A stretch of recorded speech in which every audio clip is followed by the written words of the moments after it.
আমাদের দাবি হচ্ছে যে রিজেক্ট চাই, ওয়াকফ বিলটা রিজেক্ট চাই। যেরকম কৃষক আন্দোলনে যেরকম রিজেক্ট হয়েছে সেরকম আমাদের রিজেক্ট হয়। কারণ এই বিলটা মোদির বাপের না, অমিত শাহর বাপের না, যোগীর বাপের না, এটা আমাদের বাপদাদার সম্পত্তি।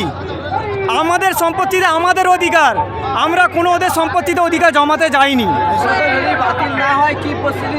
আমরা প্রোটেক্ট করতেই থাকবো, এটা আমাদের অধিকার। আমাদের এই সমাবেশ চলতেই থাকবে, এই সমাবেশ চলতেই থাকবে, কিয়ামত পর্যন্ত চলতে থাকবে যদি আমাদের সম্পত্তি না ছাড়ে। আমরা কাপড় মাথায় নিয়ে এসেছি, আমাদের এই দাবি মানতে হবে, না হলে আমরা এই আন্দোলন করতেই থাকবো, আন্দোলন বন্ধ হবে না। মোদির কাছে একটাই আমাদের আবেদন, আমাদের ওয়াকফ বিল আমাদের ফেরত দিন। আমরা ওয়াকফ বিল মানছি না। দরকার বললে আমরা শহীদ হতে রাজি আছি, কিন্তু এই বিল মানতে রাজি নেই।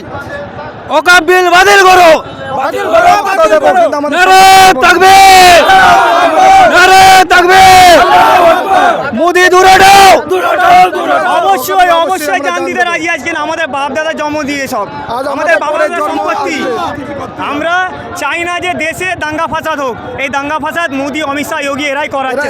এরা দাঙ্গা ফাসাদ এরা হিন্দু মুসলিম করছে। আমরা চাইনি এই সব করতে চাইছে, কিন্তু আমরা চাইছি আমানত সুকুন শান্তি থাকুক। আপনারা চান যে মোদি সরকার বাতিল হোক? হ্যাঁ অবশ্যই, মোদির উপরে কারবাই করা হোক, মোদি, অমিত শাহ, যোগী এদের নামে কারবাই করা হোক।